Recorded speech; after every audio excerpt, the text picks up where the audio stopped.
Big TV భక్తి సమాచారం WhatsApp ఛానల్లో జాయిన్ అవ్వండి. అన్ని విశేషాలు ఎప్పటికప్పుడు తెలుసుకోండి.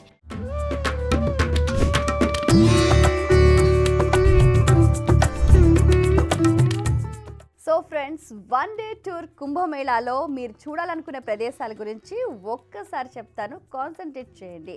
సో కుంభమేళాలో దిగిన వారంతా కూడా ముందుగా త్రివేణి సంగమంలో పుణ్య స్నానాలు ఆచరించవచ్చు. తర్వాత ఎంచక్కా బోట్లో షికారు చేయొచ్చు. అక్కడే మనకు బడే హనుమాన్ ఎంతో చక్కగా దేదీప్యమానంగా భక్తులందరికీ కూడా అభయాన్ని అందిస్తూ దర్శనమిస్తూ ఉంటారు. ఆ స్వామివారిని దర్శించుకున్న తర్వాత కొద్దిగా ముందుకు వెళ్తే మనకు రకరకాల నాగా సాధువులు, అఖాడాలు కూడా మనకు దర్శనమిస్తూ ఉంటారు. వారిని కూడా ఓసారి దర్శించుకుని తరించవచ్చు. ఇక ఆ తర్వాత సాయం సంధ్యా సమయానికి కొద్దిగా చేరుకునే ముందు అక్కడ మనకు 12 జ్యోతిర్లింగాలు మనకు ఎంతో అద్భుతంగా శోభాయమానంగా భక్తులకు అందుబాటులో ఉన్నాయన్నమాట.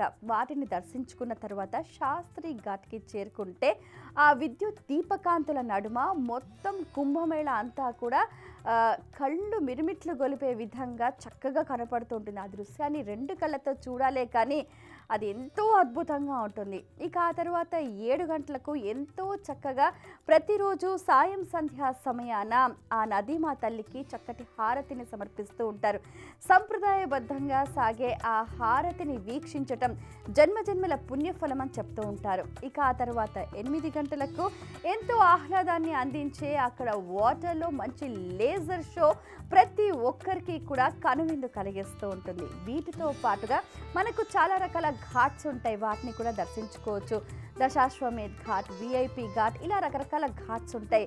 వాటన్నిటినీ కూడా ఒకసారి సందర్శించి ఎంచక్కా అద్భుతమైన అలౌకికమైన ఆనందాన్ని పొందొచ్చు. మరి వీటన్నిటితో పాటుగా అలోపీదేవి దర్శనం కూడా చేసుకోవటం మిస్ కావద్దు.